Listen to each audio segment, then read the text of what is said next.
इजाज़त दी तो मैं भी चाहूँगा कि मैं भी एक तवाइफ से शादी करूँ। मैं आई नहीं हूँ, ये लोग मुझे जबरन उठा कर ले आए हैं। ये उस वक्त उमराव जान उसके लिए दुआ करती है, या अल्लाह दिलावर के गुनाहों को माफ़ करना। अस्सलाम वालेकुम। सोसाइटी स्पीक में आप सबको खुश आमदीद कहता हूँ। मेरा नाम तैयब है और आप इस वक्त मौजूद हैं मेरे चैनल सोसाइटी स्पीक पे। आज हम उर्दू अदब के एक अहम किरदार के बारे में बात करने जा रहे हैं, जो आज भी हमारी सोच और माशरे के लिए आईना है।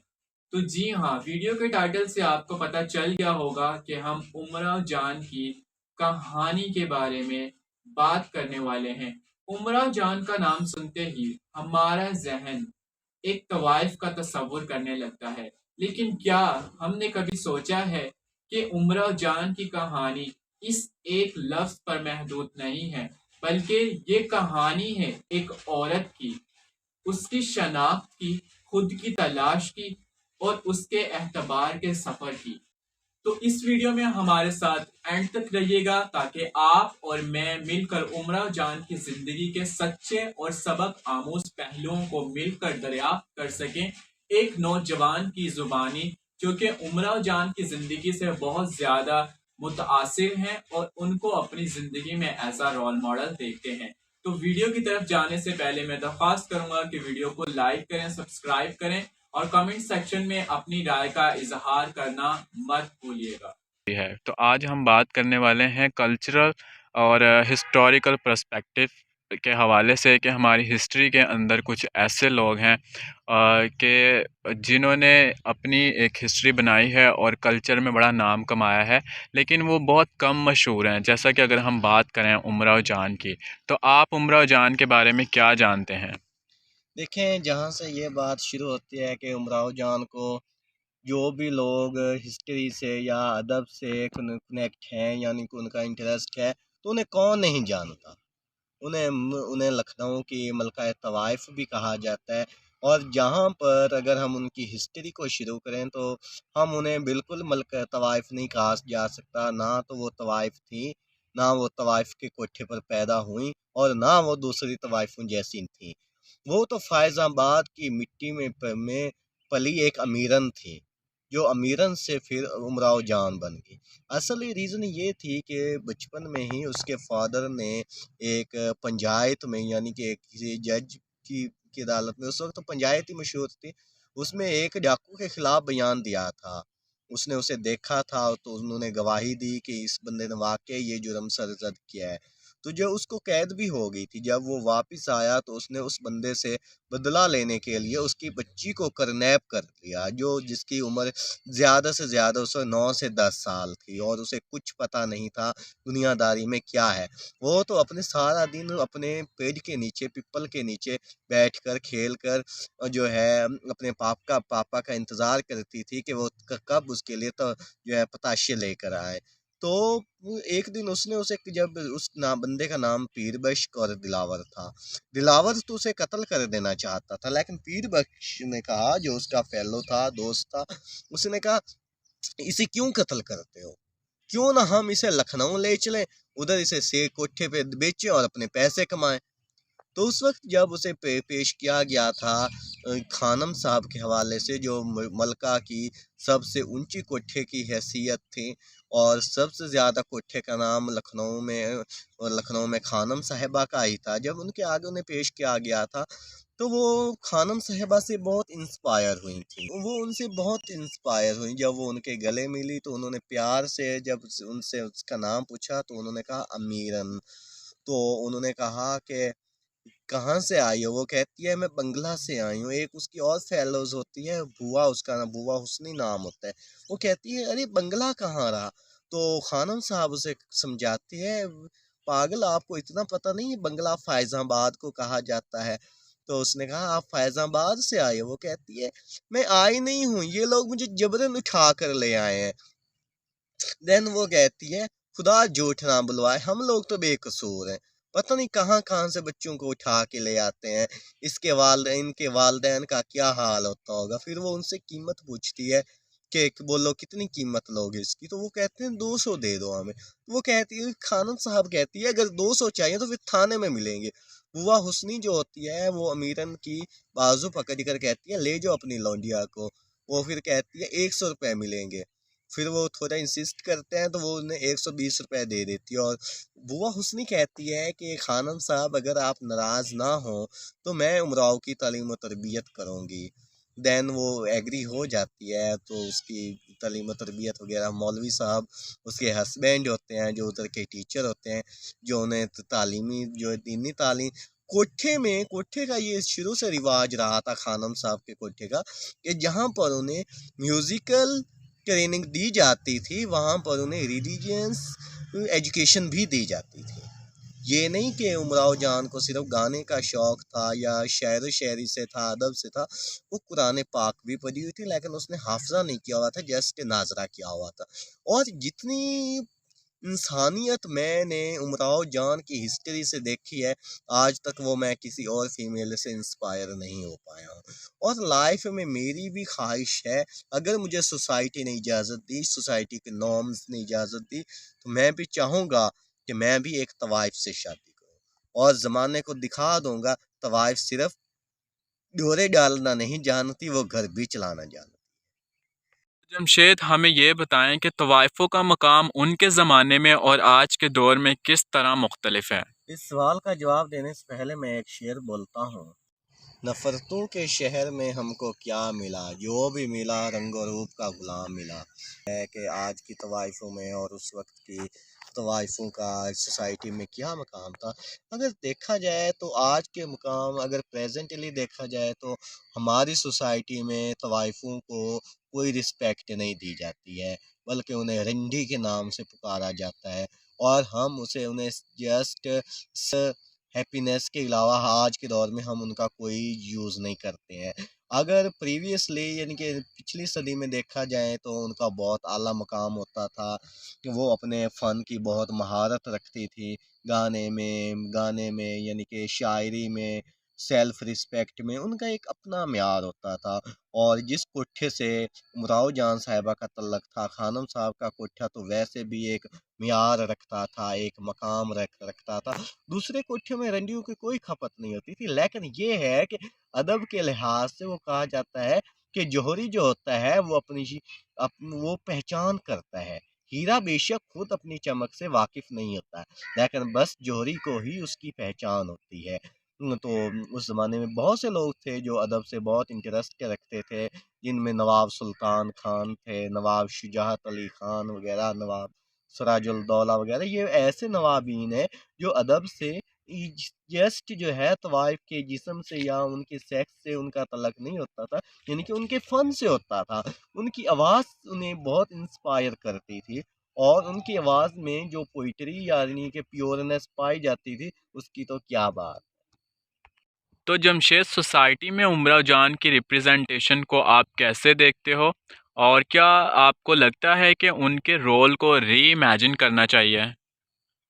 जी, ये एक मैं वाक़ये से शुरू करता हूँ। जब जब यानी कि अबद शुरू हो गया था हमारे सब कॉन्टिनेंट में और गोरों की फ़ौज ने हर तरफ लखनऊ और दिल्ली पर हमला कर दिया था, तो उन्हें इंस्ट्रक्शन मिली थी कि वो लखनऊ को छोड़कर नेपाल चली जाएँ। जो उनकी फ़ेलो साथ होती हैं खुर्शीद, बिस्मिल्लाह, ज़ीनत, वो उन्हें कहती हैं पता नहीं हमारा काफ़िला तो नेपाल पहुँच पाए या ना पहुँच पाए। अब रास्ते में तुम्हारा फैज़ाबाद आ गया है, क्यों ना तुम यहाँ भी पनाह ले लो। जो असल में अमीरन अपने अपने अपने घर वालों से मिलना चाहती थी, वो मरने से पहले अपने उनको गले लगाना चाहती थी। लेकिन वो ये नहीं जानती थी कि वो अब अमीरन नहीं है, अब वो उमराव है और उमराव भी एक तवाइफ है। देन वो उधर स्टे कर लेती है, फिर वो अपने घर जाती है, तो वो वापस उसी पेड़ के नीचे जाती है जहाँ पर उसे किडनैप किया गया था और जहाँ पर वो बचपन खेला करती थी। वो उसी नलके पर जाकर पानी पीती है जहाँ पर उसकी अम्मी उसका मुँह धुलाया करती थी और उसे एक दफ़ा उसने तमाचा भी मारा था। देन उसकी अम्मी ऊपर से आती है, वो कहती है, "बिटिया कौन हो?" वो कहती है, "अम्मी क्या आप भूल गई हैं? मैं आपकी बच्ची हूँ, आपकी अमीरन हूँ।"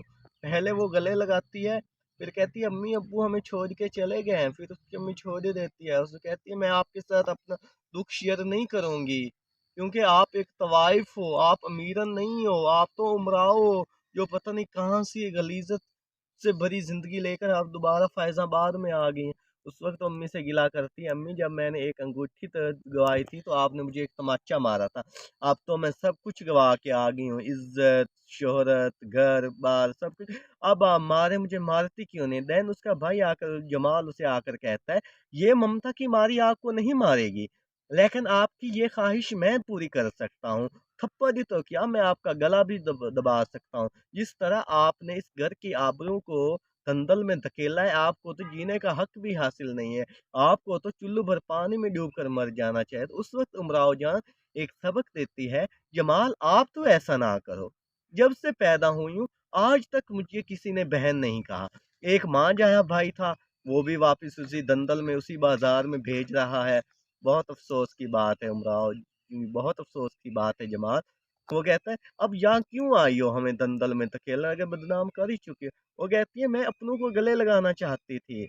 मैं एक दफ़ा आप लोगों से मिलना चाहती थी।" वो फिर कहता है, "हम जिन यादों को दफ़न कर चुके हैं, उन्हें दोबारा आवाज़ देने की कोशिश मत करो। चली जाओ फैज़ाबाद से।" देन जब वो फैज़ाबाद से उसका काफ़िला रवाना हो रहा होता है, तो रास्ते में एक नशई या एक बेकार किस्म का बंदा सड़क पे पड़ा होता है। तो उसका जो कोचवान होता है, वो आकर उसे कूदे मारना शुरू कर देता है। तो वो उमराव जान को उसपे बहुत तरस आता है, वो कहती है, "ना मारो उसे।" जब वो उसे करीब से देखती है, तो उसे पता चल जाता है ये तो वही कमबख्त दिलावर है जिसने उसे किडनैप किया था। वो उस वक़्त कहता है, "बच्चे मुझे कुछ खुदा के लिए दे दो, मैं कई दिनों से भूखा हूँ, कुछ नहीं खाया।" तो वो अपने 2 कंगन उसे उतार के देती है, वो कहता है, "बच्चे हो सके तो मेरे लिए दुआ करना, मैं बहुत बड़ा गुनाहगार हूँ, मैंने बहुत से गुनाह किए हैं।" उस वक़्त उमराव जान उसके लिए दुआ करती है, "या अल्लाह, दिलावर के गुनाहों को माफ़ करना।" और सोसाइटी में, उनके अपने कल्चर में या उनकी अदा में, उनके अदब में, उनके रोल को री-इमेजिन करना। उमराव जान की लाइफ से जो हमें सबक मिलता है, वो ये है कि वो वफ़ा की एक पैकर, उनकी ज़िंदगी में नेगेटिविटी बिल्कुल नहीं पाई जाती थी। मोहब्बत का सरचश्मा था वो, और मोहब्बत भी ऐसी मोहब्बत कि जो जिसकी कोई कीमत और अदो-बदल ना हो। उनके नज़दीक एक वो चाहती थी कि उन वो भी एक ऐसी लाइफ़ जिएँ जैसे एक आम औरत की लाइफ़ होती है। और जो भी तवाइफ होती है, रियल में हर किसी की ये ख़्वाहिश होती है कि वो एक माँ बनकर जिए, एक बीवी बनकर चले।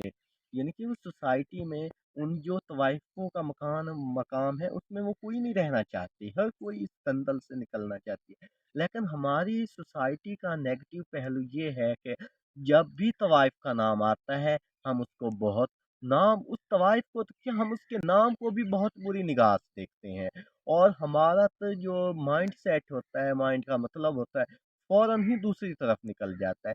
लेकिन ऐसा नहीं होना चाहिए। तवाइफ़ें सारी बराबर नहीं होती, सारी एक जैसी नहीं होती हैं। हत्ता कि उस वक़्त की अगर देखा जाए तो खर्शीद थी, बिस्मिल्लाह थी, ज़ीनत थी, और उनके एक दोस्त क्लास फ़ेलो थे, गौहर मिर्ज़ा वो थे। वो उन जैसे थे, लेकिन उमराव उन जैसी नहीं थी। उमराव को तो मैं अपनी लाइफ़ में रोल मॉडल ऐसा कंसीडर करता हूँ। और जहाँ तक मैंने जो भी लोग हिस्ट्री से इंटरेस्ट रखते हैं, मैं उनसे कहता हूँ कि वो अगर हिस्ट्री को डीपली देखा जाए, तो इनके माइंड बहुत सेंसिटिव होते हैं, इनके दिल बहुत सेंसिटिव होते हैं। थोड़ी-सी ज़रा-सी बात इनको परेशान कर देती है, इनको डिसहर्ट कर देती है। मैं चाहता हूँ इनको कोई भी, जो भी लोग इस सोसाइटी के हैं, जो भी मेरा जो व्लॉग देखेंगे, उन्हें कोई डिसहर्ट ना करे, बल्कि उनकी फ़ेवर करे। अगर हम उनके फ़ेवर करते हैं, तो उनका और हौसला बढ़ता है, और कवरेज उनका और बुलंद होता है, और वो सोसाइटी की बुराइयों को एक्सप्लेन कर रहे होते हैं। जिस तरह डॉक्टर एक होता है, वो मरीज़ का इलाज करता है दवा से, मेडिसिन से, सिरप से, इन्हेलर से। जो लिखारी होता है, मुसन्निफ़ होता है, अदीब होता है, वो एक कलम से अपनी सोसाइटी का इलाज कर रहा होता है। वो उसे हम डॉक्टर ऑफ सोसाइटी भी कह सकते हैं। एंड देन उमराव जान जो हमें लेसन देती है, उन्होंने उस वक़्त 4 किताबें लिखी हैं अदब के मुतल्लिक। देन अगर ये उस वक़्त के नुमाइंदे या हुक्मरान जो भी उस वक़्त मौजूद थे, अगर उन्होंने उस वक़्त एक भी हमारे कंट्रीज़ में या हमारे एशिया में एक भी यूनिवर्सिटीज़ बनाई हुई होती, तो उमराव जान का नाम आज हमें लाइब्रेरियों में, जो उमराव जान अदा तवाइफ के नाम से जानी जाती है, تو یہ ایسا نہ ہوتا، بلکہ وہ کسی یونیورسٹی کی ہائی اسکالر ٹیچر کے یا پروفیسر کے نام سے جانی جاتی۔